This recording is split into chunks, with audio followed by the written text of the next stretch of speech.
Dan setelah itu, kini raut kekesalan telah nampak, atas sebuah pernyataan dari penamaan Qin kala itu.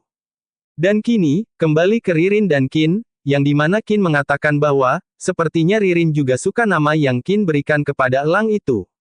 Ririn pun mengungkapkan bahwa, bagaimana rencana Qin untuk menjinakkan si geblek, apakah dengan cara yang sama seperti menjinakkan si dodol. Lalu, sesaat ketika Qin akan menjelaskan, kini sebuah tanda segel telah muncul di tangan Qin. Dan, di saat bersamaan pula, kini sebuah notif sistem pun muncul, dengan raut wajah terkejut yang Qin keluarkan. Hingga Qin yang menghiraukan Ririn dengan melihat sebuah sistem kini bergumam bahwa, ternyata harus berhasil, dijinakkan terlebih dahulu, baru bisa disegel dengan Slave Beast Seal. Karena di informasi sistem menjelaskan bahwa, elang belum jinak, dan penggunaan Slave Beast Seal belum bisa digunakan. Dan saat melihat sebuah notif itu, kini dia menanyakan kepada Ririn bahwa, apakah Ririn tahu soal melatih ketahanan elang. Namun, setelah mendengarkan hal itu dari Qin, kini Ririn mengungkapkan bahwa, apakah Qin akan berencana melatih ketahanan elang seperti melatih petinju di film Never Say Die, dan menjelaskan bahwa, geblek dia bisa mati nantinya. Namun, Qin menjelaskan kepada Ririn bahwa, yang dilatih bukanlah dia tapi kita. Dan setelah mendengarkan itu dari Qin, kini Ririn menanyakan bahwa, apakah melatih ketahanan elang bisa dilakukan bergantian. Lalu, Qin pun menjelaskan bahwa, tujuan melatih ketahanan elang adalah untuk menghilangkan sifat liar elang, asalkan kita bisa melakukan hal ini, tidak masalah berapa banyak orang yang terlibat. Dan akan memakan waktu lebih lama jika dilakukan sendirian, mungkin bisa memakan waktu sekitar 1 bulan, karena tidak mungkin terus menatapnya tanpa tidur. Lalu, kini dijelaskan kembali bahwa, namun, jika orang lain membantu, elang emas tersebut tidak akan memiliki kesempatan untuk beristirahat. Dan dapat diperkirakan, elang emas itu bisa dijinakkan dalam waktu sekitar 1 minggu lamanya. Dan asalkan kita membagi shift untuk melatih ketahanan elang secara bergantian, pasti bisa. Lalu, sembari Qin meninggalkan Ririn dan Dodol kini dia mengatakan bahwa, kalau pagi Qin akan serahkan pada Ririn, dan dia berniat akan tidur. Dan dia juga menjelaskan bahwa, kalau sudah malam tapi Qin masih belum terbangun, dia meminta tolong kepada Ririn untuk ingatkan bangunkan Qin. Lalu, Ririn pun menyetujui hal itu. Dan kini alur cerita berpindah pada, hari pertama di siang hari. Dengan sebuah geblek dan sinar matahari yang terang. Lalu, kini geblek yang dalam kondisi tenang, kini mulai melepaskan ikatan yang mengikat kakinya. Tepat saat dia berusaha melepaskan, kini geblek dikagetkan akan sebuah bambu yang kini telah dipukulkan ke tanah. Dan kini, Ririn yang memukul bambu tersebut, sembari mengawasi geblek ini dia mengungkapkan bahwa, Ririn masih ingin terus melihat geblek di sini, dan jangan harap geblek bisa kabur. Lalu kini scene cerita berpindah pada hari kedua, di malam hari. Kini Qin yang sedang membuat sebuah sesuatu dengan mengawasi geblek pada malam hari itu. Hingga telah tiba di mana sebuah sistem menginformasikan bahwa, host membuat sikat gigi memperoleh 200 poin. Dan, Qin yang mendengar hal itu, kini dia yang kelelahan bergumam bahwa, membuat benda ini di malam hari, sungguh sangat menguras tenaga mata. Hingga sebuah sikat gigi yang telah selesai dibuat, kini diperlihatkan kepada geblek dengan menanyakan, pendapat geblek tentang sikat gigi yang Qin buat. Lalu, geblek yang kini memalingkan wajahnya, kini Qin hanya mengatakan kepada geblek bahwa, dia akan melihat geblek akan bisa bertahan berapa lama. Lalu, kini scene berpindah di hari ketiga, pagi hari. Dengan geblek yang kelelahan. Dan sesaat geblek yang kelelahan, kini muncullah Dodol yang mengaum keras di hadapannya, yang membuat geblek dibuat terkejut akan hal itu. Sementara geblek yang ketakutan akan Dodol, kini Ririn yang menjaganya, dengan memegang sebuah kulit babi kini mengatakan bahwa, pelindung lengan yang dibuat dengan kulit babi, sepertinya Kristan bisa memakainya. Lalu scene berpindah di hari keempat, pada malam hari. Ditemani Qin yang memasak dengan Dodol yang kini telah tertidur, Qin yang terfokuskan akan hal itu kini bergumam bahwa, gelatinnya sudah dimasak begitu lama, dan menurutnya itu seharusnya sudah cukup. Hingga kini sebuah pengaduk masakan telah mendarat di kepala Dodol, disertai dengan terkejutnya Dodol akan tidur yang nyenyak. Dan, Qin yang kala itu membangunkan Dodol kini menyuruh Dodol untuk mengawasi geblek dengan benar.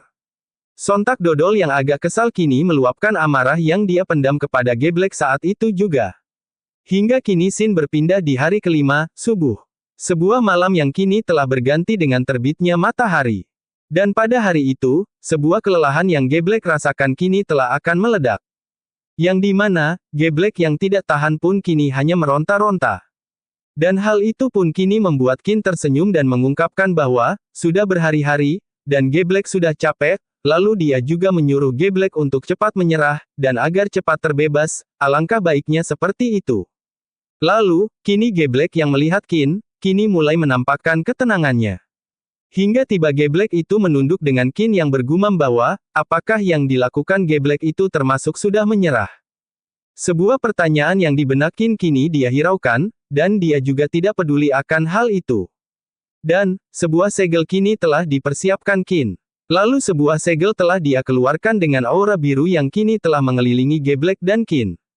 Dan setelah beberapa saat, kini sebuah informasi sistem telah menginformasikan bahwa, host berhasil menjinakkan elang emas memperoleh 5.000 poin. Dan sebuah informasi dari Geblek kini telah terlihat. Hingga saat di mana kini Qin melihat berbagai bayangan yang Geblek lihat.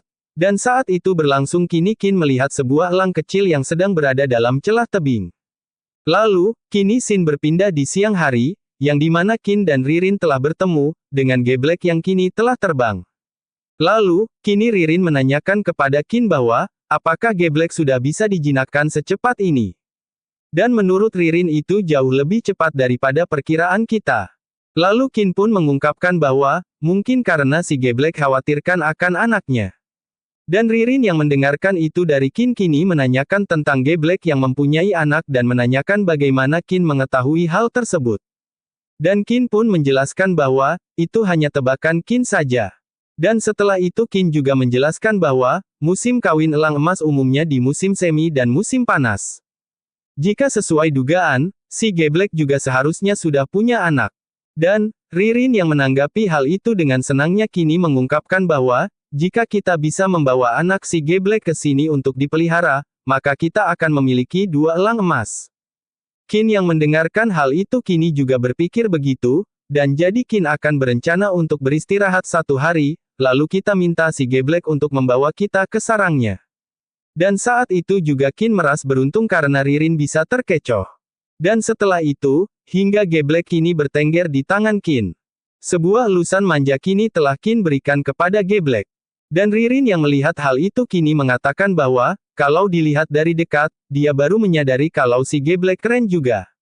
Namun, di saat Ririn mendekati Geblek dan mengelus Geblek, Ririn dibuat terkejut, karena Geblek yang agak marah saat itu. Dengan hati yang agak kesal, kini Ririn mengungkapkan bahwa, mengapa Qin boleh mengelusnya tapi Ririn tidak boleh. Dan menurut Ririn bukankah kita menjinakkannya bersama? Namun hal itu ditanggapi Qin dengan mengatakan bahwa, mungkin karena, si Geblek pada akhirnya menyerah dan tunduk padanya. Dan setelah itu berlangsung, kini Ririn meninggalkan Qin dengan kesalnya dan menyatakan untuk lihatlah apa yang akan Ririn lakukan ke depannya.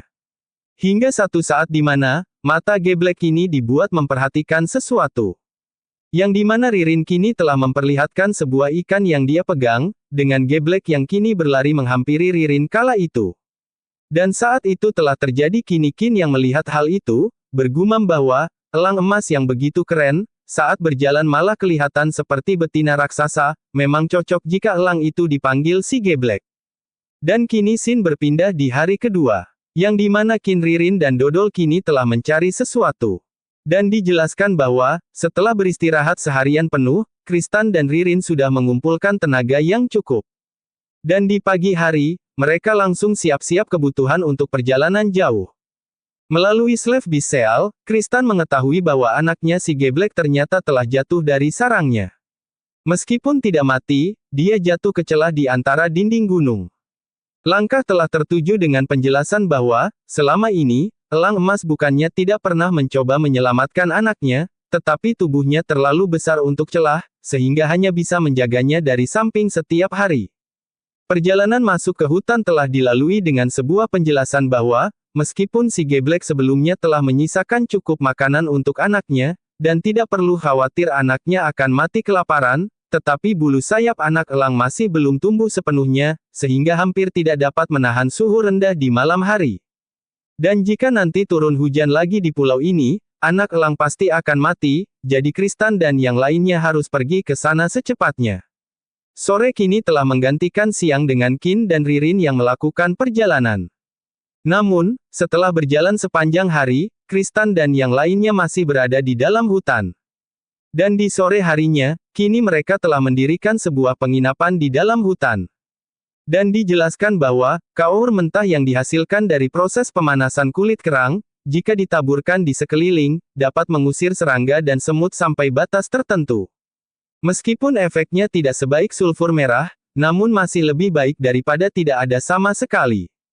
Hingga kini tiba Ririn yang tengah memasak kini mengungkapkan bahwa, dia sudah selesai masak, dan menyuruh Qin sudah boleh makan. Qin yang menanggapi hal itu, kini dia sudah mencium aroma daging yang wangi. Lalu di saat itu juga Ririn mengungkapkan bahwa, hutan ini besar, dan menurut Ririn kita sudah berjalan sepanjang hari, tapi masih belum keluar juga. Qin pun membenarkan hal tersebut, tapi dia juga bergumam bahwa, manusia berjalan dengan kecepatan rata-rata sekitar 4 km per jam, kecepatan ini, kami bisa berjalan setidaknya 40 km selama 10 jam dalam satu hari.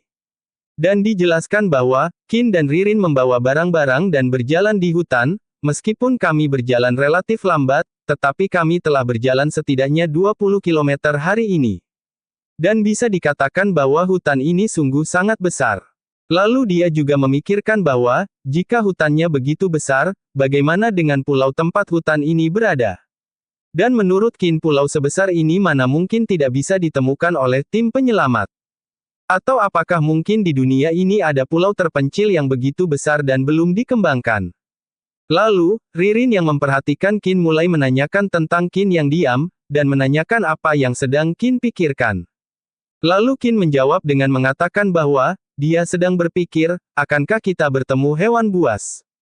Namun Ririn yang mendengar hal itu kini mengungkapkan bahwa, untuk jangan menakut-nakuti dia. Namun, Qin membalas dengan mengatakan bahwa, dia hanya bercanda. Lalu kini cerita berpindah di mana, malam telah menjadi Qin dan Ririn sebagai istirahat akan hal yang dilakukan. Dan di saat Qin tertidur lelap, kini Qin terbangun sesaat mendengarkan sebuah suara. Hingga Ririn dan Qin yang telah terbangun kini, Ririn menanyakan tentang Dodol yang sedang gelisah. Dan Qin pun mengungkapkan bahwa Dodol sedang merasakan sebuah bahaya. Dan setelah itu, kini siluet mata telah bersinar di kegelapan malam, dengan Dodol yang telah merasakannya. Sebuah serigala kini telah menampakkan taringnya kepada mereka. Dan di saat itu juga Ririn yang mengalami panik, kini ditenangkan oleh Qin yang mengatakan bahwa, masih ada Dodol dan Ririn tidak usah panik. Dodol yang ingin menyerang pun kini mengeluarkan sebuah suara aumannya. Dan ditanggapi Qin dengan menyuruh Dodol agar jangan gegabah.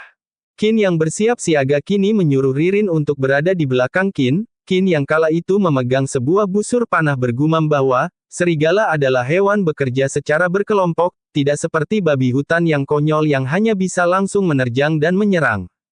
Jika diposisikan seperti dalam game, si Dodol setara dengan tank, dia dan Ririn setara dengan penembak dan asisten, dan kelompok serigala itu setara dengan petarung. Lalu Qin yang melihat serigala itu kini mengungkap bahwa, jika si Dodol yang berperan sebagai tank pergi duluan, dia dan Ririn akan diserang dan dibunuh oleh serigala liar kapan saja. Dan sayangnya si Geblek kehilangan penglihatannya jika sudah malam, kalau tidak kami tidak perlu terlalu takut dengan sekelompok serigala liar ini. Hingga kini seekor serigala yang dekat dengan api, kini telah mengalami kejadian sesuatu. Dan di saat itu pula, Qin menyuruh Ririn agar segera menyalakan api. Dan tak luput dia bergumam bahwa, karena gugup, dia bahkan lupa poin terpenting hewan liar takut api. Serigala tidak berani mendekat dengan gegabah karena di satu sisi mereka takut dengan si Dodol, dan di sisi lain mereka juga takut pada bara api. Dan dengan sebuah aura yang mencekam kini Qin mengungkapkan bahwa, saatnya untuk maju. Hingga tiba saat di mana kini Qin melemparkan sebuah obor ke dalam gerombolan serigala. Sebuah obor yang Qin lempar, kini membuat kawanan serigala itu menjadi ketakutan. Dan saat itu juga dengan suara lantang, Qin menyuruh Dodol untuk segera maju. Dodol dengan aumannya kini membuat segerombolan serigala itu telah berlari. Dan setelah itu, Qin yang duduk bersandar di pohon kini mengungkapkan bahwa, dia merasa beruntung, karena mereka pergi karena ketakutan, tetapi dilihat dari karakter licik serigala, mungkin mereka masih ada di sekitar. Namun kini Ririn yang mendengarkan hal itu kini mengungkapkan bahwa, menyuruh Qin berhenti mengatakan hal itu dan menyuruh untuk segera hentikan pemikiran Qin yang luar biasa itu. Hingga tiba di saat mereka kini telah pergi dengan berlari meninggalkan hutan. Yang dimana setelah pelarian panjang kini mereka telah keluar dari dalam hutan itu. Ririn dan Qin yang kelelahan pun, kini Ririn mengungkapkan bahwa, akhirnya berhasil keluar dari hutan, dan rasanya seperti menyeberang jauh kemana. Qin pun merasakan hal yang sama. Hingga saat di mana mereka yang telah keluar dari hutan, kini Ririn menanyakan kepada Qin atas geblek yang kini telah terbang. Lalu, Qin pun mengungkapkan bahwa, sarangnya ada di dekat sini, dan sepertinya dia sudah tidak sabar kembali dan melihat anaknya. Lalu, geblek yang kini telah terbang di ketinggian dan diperlihatkan sebuah hutan dari ketinggian. Yang dimana dengan usaha dan perjuangan mereka melanjutkan untuk menemukan sarang anak geblek. Lereng yang agak miring kini mereka lalui kala dalam perjalanan. Dan Ririn yang kelelahan pun kini mengungkapkan bahwa, gunung ini terlalu curam untuk didaki. Dan mengungkapkan bahwa, dia sudah tidak sanggup.